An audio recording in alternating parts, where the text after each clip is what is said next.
Presiden Direktur CBDK Stephen Kusumo menyebut kenaikan kinerja terutama ditopang serah terima produk pada kuartal kedua. Segmen komersial seperti penjualan kafling tanah di CBD Peak 2, Bispark, dan Rukam Milenial menjadi kontributor utama. Sementara proyek hunian seperti Rumah Milenial dan Permata Hijau Residence juga memperkuat penjualan di semester pertama.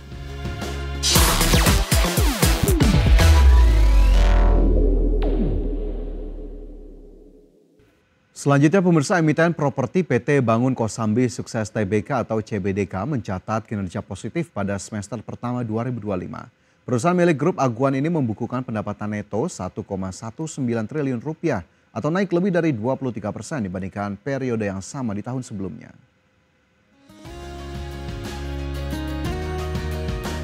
Emiten properti PT Bangun Kosambi Sukses Tbk atau CBDK mencatatkan kinerja positif pada semester pertama 2025. Laba bersih tumbuh 25% menjadi 516 miliar rupiah. Presiden Direktur CBDK Stephen Kusumo menyebut kenaikan kinerja terutama ditopang serah terima produk pada kuartal kedua. Segmen komersial seperti penjualan kafling tanah di CBD Peak 2, Bispark, dan Rukam Milenial menjadi kontributor utama.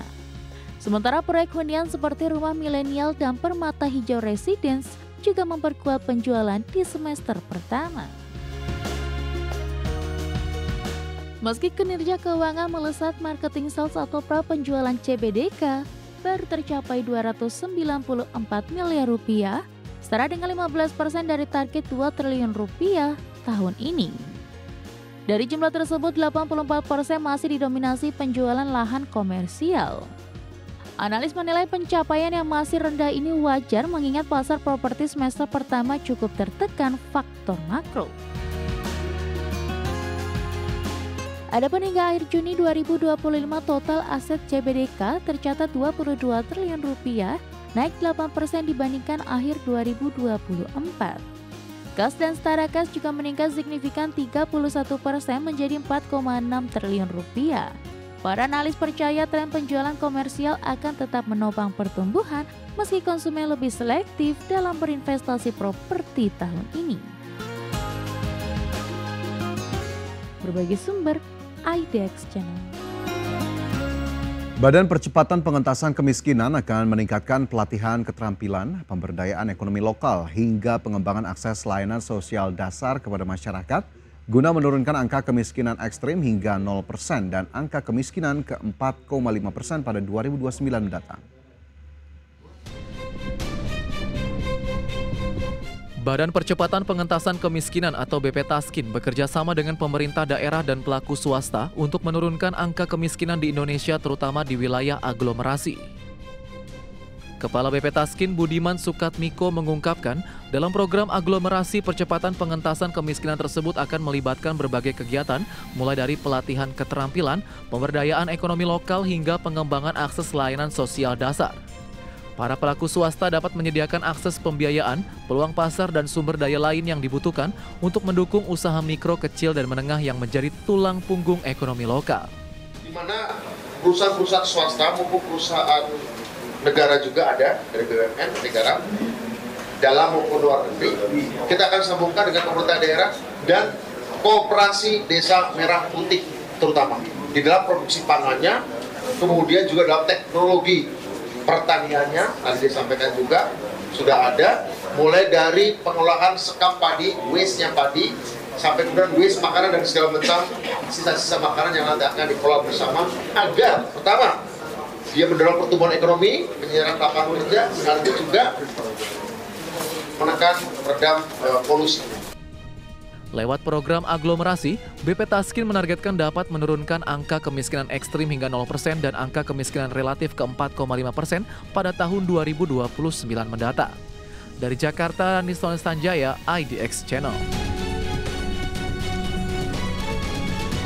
Masih bersama kami dalam IDX First Session Closing, pemirsa PT Medco Energi Internasional Tbk atau emiten berkode saham MEDC berhasil mendapatkan perpanjangan masa produksi minyak di lapangan Bualuang, Thailand. Adapun perpanjangan ini berlaku hingga tahun 2035.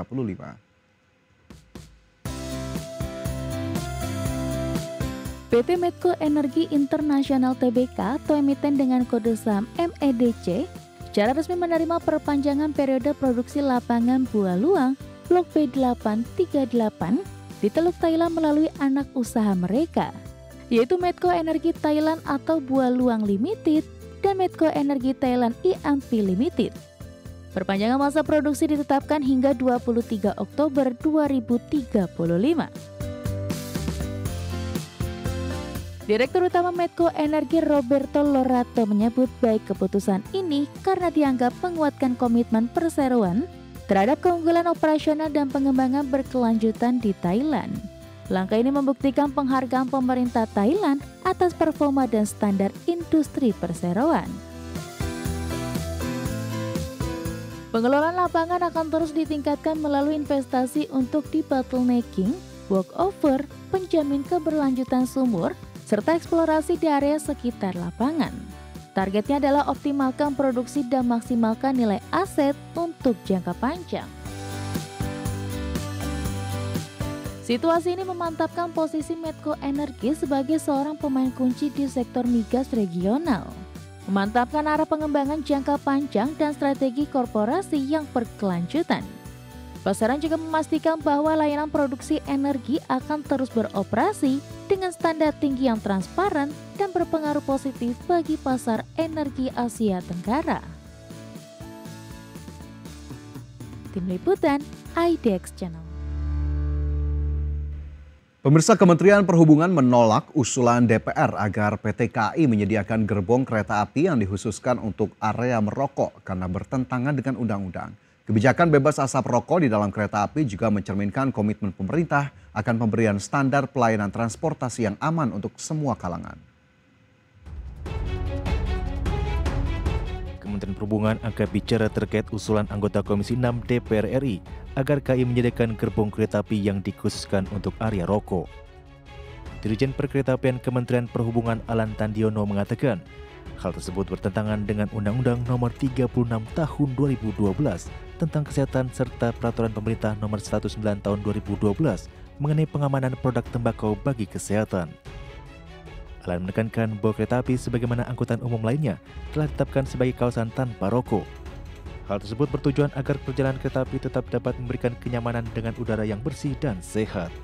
Jadi berdasarkan Undang-Undang Nomor 36 Tahun 2012 tentang Kesehatan dan Peraturan Pemerintah Nomor 109 Tahun 2012 tentang pengamanan bahan yang mengandung zat adiktif berupa produk tembakau bagi kesehatan, angkutan umum, termasuk kereta api, telah ditetapkan sebagai kawasan tanpa rokok atau KTR.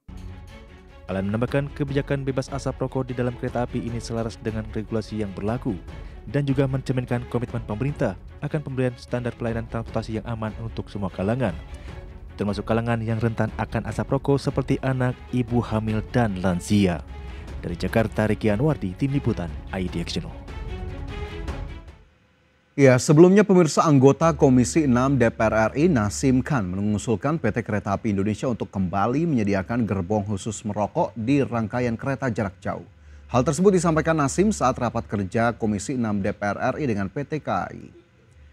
Menurut politisi asal Partai Kebangkitan Bangsa ini, keberadaan gerbong khusus bisa difungsikan sebagai kafe sekaligus smoking area sehingga penumpang merasa lebih nyaman. Keberadaan gerbong khusus ini juga akan memberikan keuntungan bagi KAI. Ia menilai penumpang perokok juga punya hak yang perlu difasilitasi. Ini ada masukan juga.